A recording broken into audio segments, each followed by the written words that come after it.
Oke, sekarang lebih ke Partai Gelora, Bang. Nah, Partai Gelora ini muncul anggapan orang ini hanya akan menggobosi atau membawa para pendukungnya dari PKS. Sehingga mungkin akan sulit keluar atau membuat segmen-segmen di luar itu. Abang menilainya seperti apa? Kami mengidentifikasi krisis itu pada berbagai level sebenarnya. Jadi PKS itu lebih merupakan sekolah awal kita dalam membangun tradisi intelektual tadi gitu. Tapi karena kemudian tradisi intelektual jadi tidak kondusif di PKS, ya kami mencari jalan baru. Tapi kritiknya itu bukan cuman kritik kepada PKS. Jadi ini ada kritik pada 3 level paling tidak. Kita punya problem pada tatanan dunia secara umum gitu. Kita punya problem pada tataran kebangsaan kita ini gitu. Tapi juga kita punya kritik kepada partai politik. Jadi bukan cuma PKS. Kritik kita ini sebenarnya agak meluas. Satu yang saya sudah katakan tadi, partai politik menjelma menjadi power broker. Dia gagal menjadi think tank ya, di mana di situ diproduksi pikiran-pikiran tentang bagaimana negara menghadapi masa depan dan menyelesaikan masalahnya yang hari ini begitu. Nah, jadi kritik pada 3 tingkatan inilah yang membuat kami menjelma menjadi partai politik sebenarnya. Jadi dasar berpikirnya itu jauh dari sekedar problem dengan satu partai, itu tidak. Bukan karena misalnya ada anggapan ini karena kelompok ini tidak bisa ya sakit hati atau apa seperti itu. Karena kalau kita sekedar bersoal dengan mohon maaf ya dengan PKS itu banyak caranya kalau kami mau berurusan itu. Jadi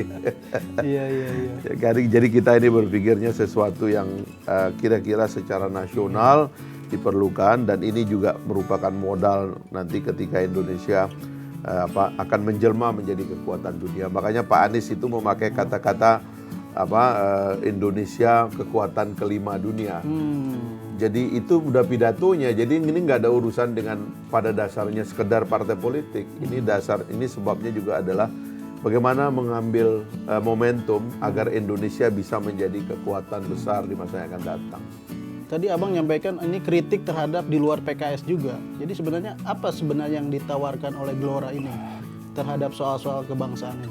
Ada 3 krisis yang kita hadapi sekarang ini yang kami sering ungkap ya.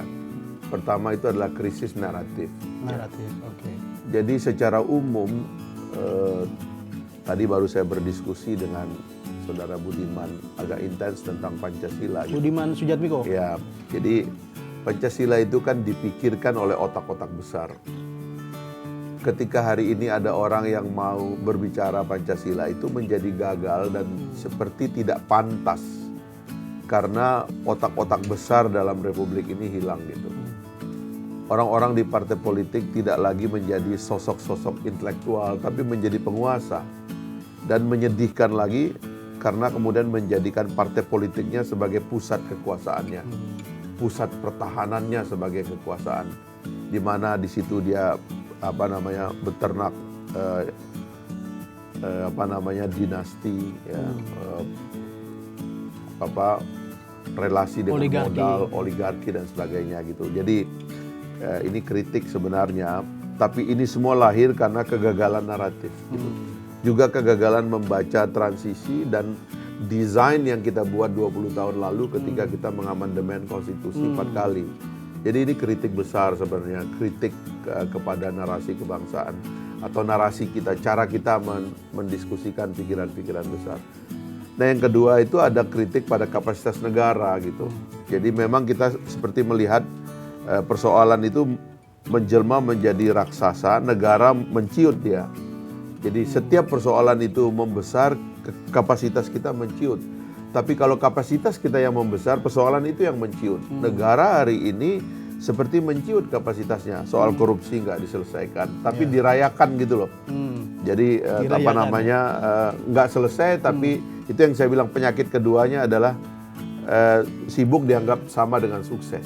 Itu penyakit kedua. Tadi tiba masa tiba akal, kedua sibuk dianggap sukses. Nah ya problem ketiga, kritik ketiga adalah leadership. Leadership. Ya nanti soal leadership ini ada pada semua tingkatan sih yang dapat kita. Tapi partai politik lahir untuk itu, karena partai politik kan pada dasarnya dia datang untuk menyuguhkan leadership baru kan pada semua tingkatan. Oke. Nah, Bang, ada yang menilai juga bahwa Partai Gelora ini hampir mirip dengan PSI lahirnya. PSI akan menyasar milenial sebagai bonus demografi bangsa kita hari ini. Nah, ada yang menganggap juga ini milenialnya milenial Islami nih kalau Partai Gelora. Apa hanya membatasi itu ataukah akan keluar dari stigma-stigma itu? Jadi gini, nasib kita sebagai bangsa itu adalah negara ini mayoritas beragama Islam, itu nasib kita. Ya. Nasib kita juga sekarang ini dalam transisi, tapi bukan yang kedua ini bukan nasib. Realitas kita itu adalah berkembangnya kelompok milenial. Ya. Gitu. Tapi yang juga dalam payung besar itu adalah orang yang menginginkan kehidupan yang lebih baik. Ya. Jadi pasar itu paling tidak kalau kita bicara 3 itulah ya. Nasib kita Mayoritas Islam ya. Muslim ya. Karena itu beda dengan PSI, dia lahir dengan attitude anti-Islam. Nah, itu ngawur itu, makanya pasarnya nggak mungkin membesar gitu. Nah, yang kedua ya soal milenial, mungkin itulah yang membuatnya seperti relevan gitu. Cuman milenial jangan dilayani secara dangkal. Milenial ini juga pengen orang yang berpikir, orang yang punya tradisi menyelesaikan persoalan. Nah, yang ketiga itu yang paling banyak adalah orang yang ingin hidup lebih baik. Kita menawarkan jalan itu di partai ini gitu. Jalan kesejahteraan itu, Bang, Iya. ya. Tapi ini kalau kita melihat mempelajari pemilu 2019, ini partai-partai baru tampaknya kesulitan. PSI hanya 1,9%, Partai Berkarya dan Perindo hanya 2%, tidak bisa masuk ke parliamentary threshold. Nah, banyak orang juga meragukan apakah Gelora akan melewati itu, Bang. Nah, kira-kira apa nih sebenarnya strategi Abang dan berapa persen sih targetnya di 2024 ini? In the end ini adalah ikhtiar manusia. Jadi yang tidak boleh itu adalah berhenti berikhtiar. Tapi rasa takut yang berlebihan lalu kemudian tidak berani melangkah itu tidak boleh kita biarkan gitu. Ada banyak fenomena di dunia ini, orang baru bikin partai langsung berkuasa, ya bisa saja begitu. Dan rasanya kami karena dengan pengalaman politik sudah lebih dari 20 tahun ya di Indonesia, kira-kira fitur politik ini tombol-tombolnya udah ketahuan lah. Gitu ya. Inilah yang kalau bisa dibilang keberuntungan yang harus kita coba gitu. Tapi intinya pada tawaran pikiran tadi. Banyak juga misalnya fenomena seperti Demokrat waktu memulai mendirikan partai, kemudian dia cukup besar juga 7% di 2004 itu, Bang. Dia dengan memunculkan atau mengusung SBY sebagai calon presiden. Apakah itu juga akan jadi alternatif oleh Partai Gelora, misalnya sebelum 2004 akan mengusung nama tertentu? Ya kalau saya lihat sih cara partai membesar di Republik ini udah ada nih ya rumus-rumusnya. Okay. Ada yang logika umum, ada yang juga rahasia. Yang Misalnya, rahasianya boleh dibocorin dong. Yang logika umum misalnya pada dasarnya bertumpu pada tokoh. Oke. Kekuatan bangsa kita mencerna narasi itu memang melalui tokoh-tokoh. Sehingga kalau tidak ada tokoh yang tersimbolisasi menjadi kekuatan, itu bisa sulit itu. Kecuali kalau partainya nanti sudah menjelma menjadi public company. Memang sih efeknya adalah yang masuk ke partai itu adalah orang-orang berduit. Ada partai yang lama-lama tokohnya hilang, tapi tokoh lokalnya itu pegang sumber daya gitu. Dia juga bisa relevan. Tapi kalau kita ya start dengan tokoh-tokoh yang harus ditampilkan, para petarung yang tampil di ruang publik meyakinkan masyarakat bahwa kita bawa sesuatu yang baru. Gitu.